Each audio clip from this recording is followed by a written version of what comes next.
اسی طریقے سے میں حضرت مولانا قاری توقیر سنگھ توقیر علیہ السلام سے بھی درخواست گزار ہوں کہ وہ مختصر تاثرات پیش کریں۔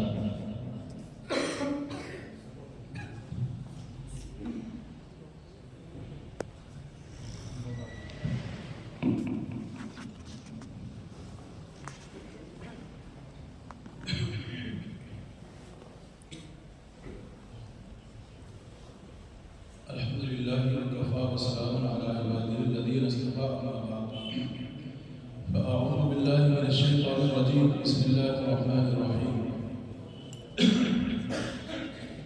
ألف لام را كتاب أنزلناه إليك لتخرج الناس من الظلمات إلى النور بإذن ربهم إلى صراط العزيز الحميد قال رسول الله صلى الله عليه وسلم خيركم من تعلم القرآن وعلمه سبحان ربك رب العزة عما يصفون وسلام على المرسلين والحمد لله رب العالمين اللهم صل على سيدنا محمد وعلى آل سيدنا محمد وبارك وسلم معزز حاضرین، اساتذہ کرام، طلبہ عزیز اور تشریف لائے ہوئے مہمان اکرام، میرے دوستو، وَإِن تَعُدُّوا نِعْمَتَ اللَّهِ لَا تُحْصُوهَا، اللہ تبارک و تعالیٰ نے ہم پر احسان کیا کہ انسان کی شکل میں پیدا فرمایا، پھر طالب علم بنایا، علم کا خادم بنایا، نالیاں صاف کرنے والے بھرتی بھی ہماری طرح کے انسان ہیں، لیکن اللہ رب العزت نے ہمارے لیے پاک حالت، باوضو رہنے کی زندگی اور قرآن و حدیث سے وابستہ رہنے کے لمحات پسند فرمائے۔ یہ اللہ رب العزت کا بہت بڑا اعزاز ہے۔ ہمیں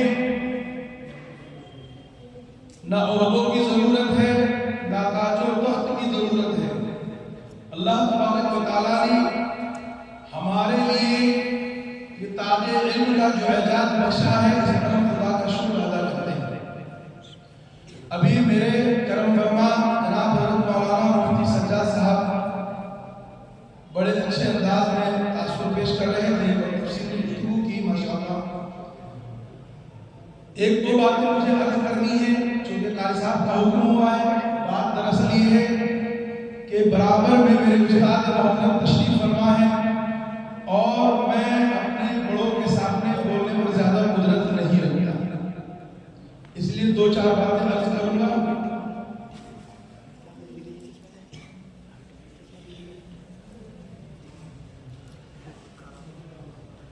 قرآن کریم جو لوگ پڑھتے ہیں ان کا اللہ رب العزت کے یہاں بڑا مقام ہے۔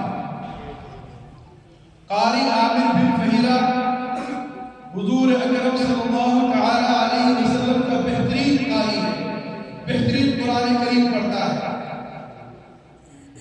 ایسا قرآن کریم پڑھتا ہے کہ جس کو نبی اکرم صلی اللہ تعالی علیہ وسلم بلا کر کے یوں فرماتے ہیں، عامر بن فہیرہ آپ اللہ کا بہترین قرآن پڑھتے ہو، مجھے قرآن کریم پڑھ کر سناؤ۔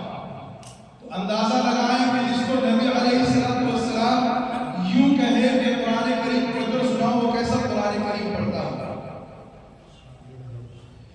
ایک قبیلہ، ایک خاندان مسلمان بنا، مسلمان نہیں بنا بلکہ انہوں نے دھوکہ کیا، دغا کیا، فریب کیا اور اپنے آپ کو مدینہ پاک میں آ کر کے مسلمان ظاہر کیا اور کہا یا رسول اللہ ہمارا پورا قبیلہ مسلمان ہو گیا ہے، آپ اچھے اچھے قاری ہمیں دے دو۔ نبی اکرم صلی اللہ تعالی علیہ وسلم نے 70 قاریوں کا قافلہ ان کے ساتھ کر دیا اور عامر بن فہیرہ کا انہوں نے خود نام لیا۔ اللہ کے حبیب عامر بن فہیرہ اللہ کا بہترین قرآن پڑھتے ہیں، ان کو بھی بھیج دیجئے، ہمارے قبیلے کے نوجوان قرآن کریم سیکھیں گے۔ اللہ کے نبی نے ان کو بھی ساتھ کر دیا۔ جب یہ 70 لوگوں کا قافلہ پہاڑ کے قریب پہنچا تو ظالموں نے ان قاریوں کے اوپر حملہ کر دیا اور ان کو شہید کر دیا۔ جبار بن سلمہ اس نے عامر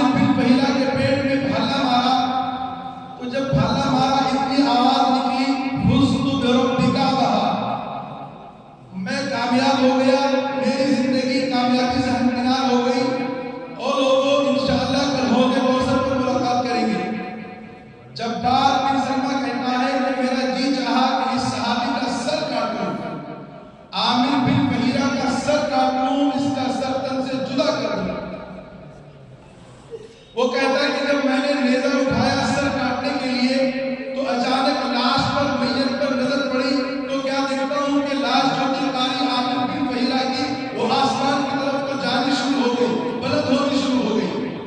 جبار بن سلمہ کہتا ہے کہ لاش اتنی بلند ہوئی کہ میری نظروں نے جواب دے دیا عامر بن فہیرہ کی لاش کی بلندی ختم نہ ہو۔ پھر کسی نے کہا کہ عامر بن فہیرہ کی لاش تو آسمان کی طرف چلی گئی، ادھر جبریل امین نے نبی علیہ السلام کو خبر دے دی اور ایک قاری بچ کر کے پہنچا مدینے پاک میں، اس نے جا کر کے اطلاع دی یا رسول اللہ تیرے قاریوں کے ساتھ دھوکہ کیا گیا، دغا کیا گیا، تیرے قاریوں کو شہید کر دیا گیا۔ لکھا ہے کہ نبی علیہ السلام ان قاریوں کو یاد کر کر کے 6 مہینے اندازہ لگائیں ان کا مقام کیا تھا، اور عرض کیا گیا کہ عامر بن فہیرہ کی لاش کو آسمان کی طرف بلند ہو گئی، اب اس کا کفن دفن کیسے ہوگا؟ تو آواز آئی کہ عامر بن فہیرہ اللہ رب العزت کا بہترین قرآن پڑھتا تھا، وہ بہترین قاری تھا، عمدہ قرآن کریم پڑھنے کی وجہ سے اس کا مقام اتنا بلند ہو گیا کہ اب وہ عام آدمیوں کے کفن دفن کے قابل نہیں ہے۔ تو میرے عزیزوں یاد رکھو بات، جو خدا کا قرآن پڑھتے ہیں، قاری قرآن ہوتے ہیں، ان کا اللہ رب العزت کے یہاں کیا مقام ہے؟ انسانی معاشرے میں تعارف کے 2 ذرائع ہوتے ہیں، 2 ذرائع سے انسان کا تعارف ہوتا ہے، یا تعارف ہوتا ہے نسب سے یا تعارف ہوتا ہے حسب سے۔ آسان تھوڑا کر دیتا ہوں، نسب باپ کون ہے، دادا کون ہے، خاندان کیا ہے، قبیلہ کیا ہے۔ حسب عہدہ کیا ہے، منصب کیا ہے، معاملات کیا ہیں، کردار کیا ہے، سیرت کیا ہے۔ یا تعارف ہوتا ہے نسب سے یا تعارف ہوتا ہے حسب سے، لیکن یہ ضروری نہیں کہ نسب اعلیٰ ہے تو حسب بھی اعلیٰ ہوگا، یا حسب اعلیٰ ہے تو نسب بھی اعلیٰ ہوگا، یہ ضروری نہیں۔ ہاں یہ اور بات ہے کہ کسی کا نسب بھی اعلیٰ اور اس کا حسب بھی اعلیٰ، اگر کسی پر اللہ کا فضل اور کرم ہو جائے۔ اب اس کا پتہ اس بات سے چلتا ہے کہ نسب تو اتنا اعلیٰ کہ نوح کا بیٹا، نسب تو اتنا اعلیٰ نے کیا حضرت بلال حبشی کا، یہ حسب تو اعلیٰ ہوا حضور کی مجلس میں، حضور کی محفل میں۔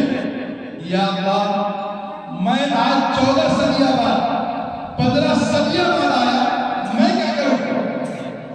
یاد رکھے بات،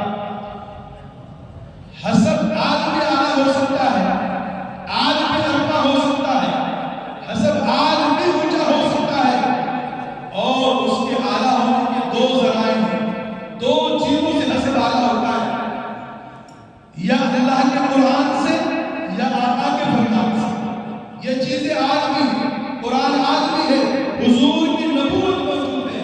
میرے دوستو، کلام الملوک کی ملوک الکلام، بادشاہوں کا کلام بھی کلاموں میں بادشاہ ہوا کرتا ہے۔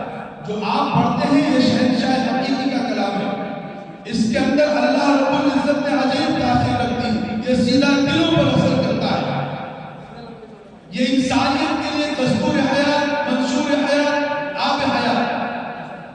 جہاں پر قرآن کریم پڑھا جاتا ہے ایسا محسوس ہوتا ہے کہ اللہ کی رحمتوں کو اپنی طرف کھینچ رہا ہے۔ دنیا میں جیسے لوہے کو اپنی طرف کھینچنے کے لیے مقناطیس ہوتا ہے، ایسے ہی قرآن کریم میں جب پڑھا جاتا ہے تو یوں محسوس ہوتا ہے کہ اللہ رب العزت کی رحمتوں کو اپنی طرف کھینچ رہا ہے۔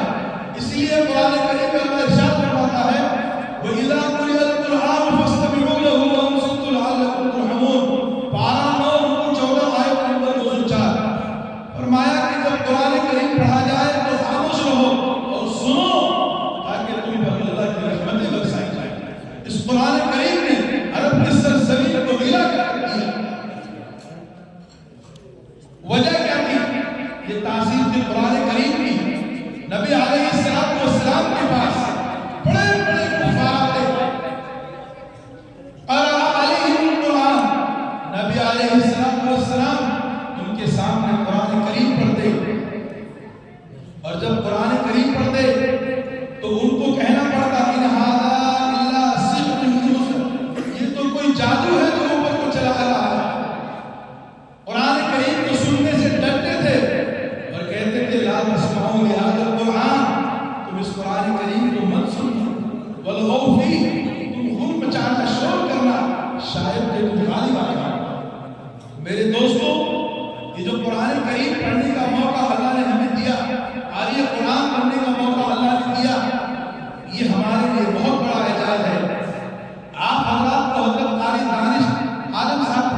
جب گیند اٹھانے کے لیے آیا تو امام اعظم کھڑے ہو گئے. جب وہ کھڑے ہوئے تو تمام کاغذ ادھر ادھر بکھر گئے. شاگردوں نے کاغذ اکٹھے کیے، مل کر کے اکٹھے کیے. چلو کوئی بات نہیں، تھوڑی دیر کے بعد وہ جو ہے صحیح ہو گئے. ابھی 5 منٹ بھی نہیں گزرے تھے کہ پھر گیند آ گئی. وہی بچہ پھر گیند لینے آ گیا اور امام اعظم پھر کھڑے ہو گئے. پھر کاغذ ٹھیک ٹھاک کیے. تھوڑی دیر کے بعد میں 5 منٹ نہیں گزری، پھر گیند آ گئی. پھر کھڑے ہو گئے، پھر کاغذ بکھر گئے. اسی طریقے پر 4-5 مرتبہ ہو گیا. اور جب 4-5 مرتبہ یہ منظر ہو گیا، اب شاگرد ہر ایک کو برداشت کرنے والا نہیں ہوتا. برداشت کرنے کے لیے تو بڑا صبر اور ضرور چاہیے ہوتا ہے.